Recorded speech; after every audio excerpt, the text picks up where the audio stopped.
Sobrang miss ko na po yung anak ko. Sobrang miss kita, ate.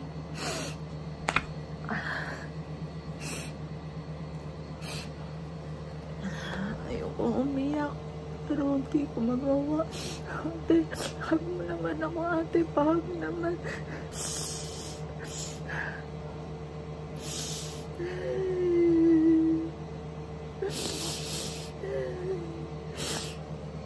Ate ko.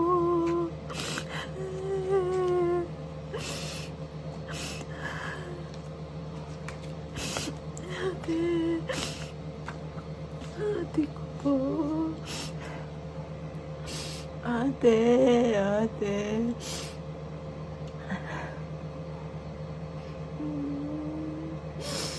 Ate ko. Bakit ganon? Bakit ka kinuwagad sa amin, ate?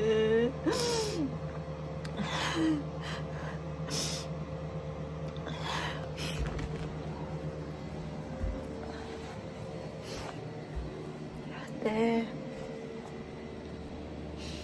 Ate. Kamukha ko yung anak ko. Ate, love you. I love you. Ate. Ate ko, dito ko lagi nagbibideo. Dito lagi background mo. Dito ka nakaupo. Ayan, dyan ka nagbibideo. Ayan, nakikita yun. Ayan, dito ka nagbibideo. Ito yung mga makeup po niya. Ayan po. Ang lagi nagbibideo. Ito po. Punong-puno po yan. Walang paglagyan. Ate. Yan po. Punong-puno po yan. Yan po. Yan po. Punong-puno po yan. Ayoko umiyak. Pero hindi po. Nagigagalit na po sila sa akin. Kasi lagi ko nga pong naiisip, naaalala. Hindi ko alam kung hanggang kailan po ako ganito. Basta ako po mga bossing. Sinasabi ko po kung ano yung nararamdaman ko. Makapal ang mukha ko dito. Makapal ang mukha ko social media. Hindi ako nahihiya sa camera. Kagaya ng anak ko. Yung anak ko, hindi po yan mahihiyain sa camera. Mahihiyain po yan ng konti sa personal, pero fighter po yan mga bossing. Matapang po yung anak kong yan. Matapang pa nga po yan sa akin. Ano po, favorite po niya yung macarons. Kasi silang dalawa ng kapatid po niya, ni Justin. Mangyari po ay, sabi niya, Mami, bili tayo ng macarons. Nasa Nubali po kami. Ngayon po, bumili po kami ng macarons. Yung bilog-bilog na parang cookies na iba-ibang kulay, na iba-ibang flavor. Yung matamis din po yun. Bumili po kami. Ngayon, ang talas po ng mata niya kasi nakasalamin po siya. Ako malabo o mata ko doon, sasalamin po eh. Masaway din po ako eh. Ngayon pa mga bossing ko, ay di matalas po yung mata niya. Ang ginawa pala po ng tindera, pinagpalit. Yung pinipili namin, iba po yung binigay. Pinasok sa loob, yung pong pinili namin. Tapos ngayon, tinignan po niya expiry date, parang kinabahan po siya. Tapos ngayon mga bossing, Mami, expired na, tingnan mo. Ay ka ba? Oo nga anak. Sabi, nakita ko kasi pinaltan po niya, sabi ng anak ko. Tapos sabi niya, halika Mami, balikan natin. Sige, hindi anak, hayaan mo na, wag mo na, hayaan mo na, tsari na magdadala no. Hindi Mami, hindi. Balikan natin, hindi tama yung ginawa niya sa atin. Hayaan mo na malaman niya na nakita ko na pinaltan niya. Hindi ito yung pinili natin, kitang-kita ko, pinasok niya sa loob. Alam niyo po ba, pinaltan namin, lakas na loob na anak ko, galit po siya. Sabi po niya, Miss, expired na itong binigay mo sa amin. Hindi ito ang pinili namin. Nakita ko, pinaltan mo, pumasok ka dyan sa loob. Sabi, nakikita kasi nagre-reflect po mga bossing ko. Yung nasa loob at saka sa labas, may salamin, mautak po yan. nakita po niya sa salamin. Sabi, hindi po. Sabi nung mong anak ko, nakita kita sa salamin, no? Kita yung ginagawa mo sa loob. Eh siguro hindi napansin po ng tindera na may salamin na kita siya sa loob. Pinaltan. Hindi po nakakibo yung tindera. Kinuha, pinaltan. Tapos humingi po ng pasensya. Yan po anak ko, basta nasa katwiran po yan. Hanga nga po ako dyan eh. Ako medyo may pagkaduwag pa ako. Sabi ko sa kanya, anak, wag na, hayaan mo na, wag mo nang paltan. Hayaan mo na at siya rin na magdadala po niyan. Sabi ng anak ko, hindi mami, kitang-kita ko ginawa niya eh. Sabi ganon, halika mami, pinaltan po namin. Tapos sabi ng mister ko, ano yun, ano yun. Yan, patay, mali siya pa yung, yung mister ko kasi may pagkadusong din yun. Lagi sinasabi, okay lang. Alam niyo po sa aming apat, siya yung pinaka-fighter. Siya po yung palaban. Parang sa kanya nga po lahat ako umasa. Mas malakas po yung loob niya kaysa sa akin. Siya nga po, tutusin siya yung idol ko. Hindi ako yung idol niya kasi dito sa sulat. Idol niya daw po ako. Pero totoo, ako may idol sa kanya. Kasi matapang po siya. Kasi kung ganun yung sitwasyon sa akin, sa Diyos ko na lang kasi may mga pagkakataon din po na nagaganon din po ako. Sabihin ko, hindi yan. Pag po talaga kitang-kita daw po niya, paglalaban po niya yun. Sabi ko, anak, hindi, wag na. Tapos ako pa nga sige, sabi ng babae. Sabi po ng babae, pasensya na po, pasensya na rin na. Sabi ko nga, kasi itong anak ko talagang palaban po yan.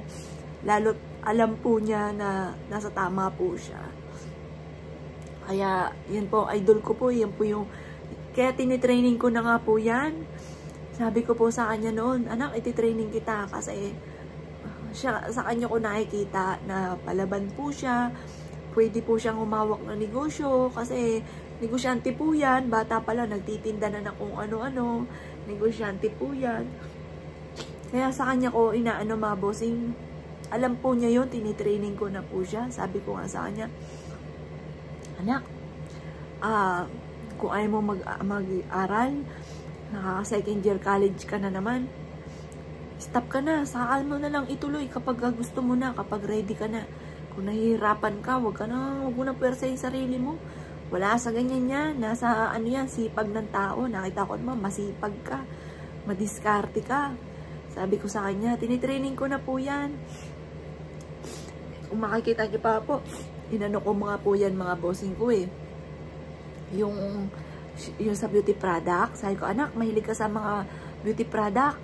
Gusto mo, ano kita ng mga beauty product, yung ginagamit mo, yan ang ating kasi proven naman yan sa'yo na nagpapakinig sa'yo. Sige, mami, gusto ko yan. Yung mga makakita niyo po, mga boss, ano po, noong bago po siya nawala, naghihilamo siya, di ba, binibidyoan ko, naghahuga siya ng kamay, naghahaplo siya ng sabon sa kamay, yung ganun po mga bossing, or kaya dakit siya mas bracelet, ginaganyan-ganyan po niya, yung po mga bossing, pati yung mga bag, ginaganyan-ganyan po niya, kamay po niya yung hawak, tinitraining ko na po siya mga bossing ko, sabi ko, ikaw na lang, ikaw yung aking nakikita na papalit sa akin, kung in case na, halimbawa, may lakad ako, or halimbawa man, tumama man sa bato, ay may masamang pakiramdam, ikaw yung papalit sa akin, yung ganun. Yun po mga boss, yun ang usapan namin. Tapos ito, bahay mo to. Dito ka titira. Pag nag-asawa ka, paalagaan ko na lang yung mga apo ko. Pupunta na lang kasi magkatabi lang naman po silang bahay. Yun po yung usapan po namin. Pero nawala lahat ng yun ang usapan namin. Kasi maaga siyang inuha. Hanggang 19 lang pala siya. Hindi ko talaga matanggap. Hindi ko alam na may sakit po siya. Hindi ko rin alam na may sakit din ako. Hindi ko talaga alam, wala malamang. Pero siya, gusto namin pa-check up. Yun nga pong sore eyes po niya, pina-check up ko po siya kagad. Isang araw pa lang, pumayag naman po siya. Pero yung iba, ayaw po niya kasi wala naman daw siya nararamdaman. Talagang binigla kami, ang sakit-sakit talaga. Diba sana kung alam ko na may sakit siya, may sakit po siya, tapos malala, yung para ba natatanggap mo na eh. Kasi parang doon na rin pupunta. Hindi yun 2 araw lang ang lumipas. Akala ko uuwi kami. Sabi ko, anak, bibilang kita ng iPhone. Yung gusto mo yung kulay pink.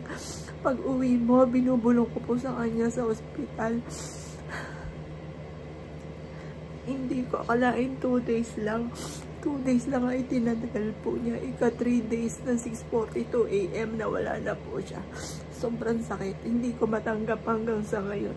Sobrang sakit.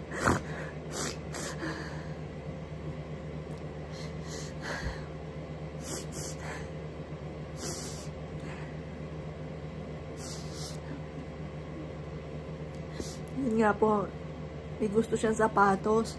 Binili ka agad ng mister ko. Sama po sila sa festival. Hanggang ngayon, hindi niya pala nasuot.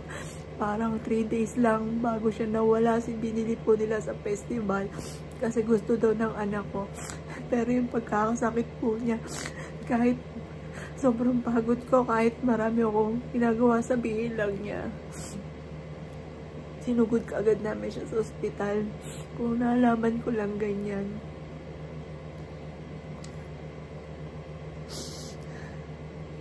Bigla talaga kami mga bossing. Hindi ko talaga matanggap. Humingiti ako, tumatawa ako. Pero sa kalooban ko, nagdudugo. Sobrang sakit. Anak.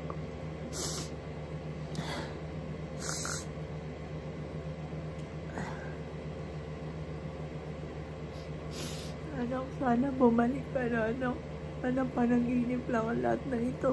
Hindi kita pagagalitan, mag-doorbell ka lang yan. Sabihin mo, naggala ka, kasama mo mga kaibigan mo, kung saan ka nagpunta, bumalik ka lang, anak. Wala ka sa akin maririnig, sobrang pasasalamat ko at bumalik ka.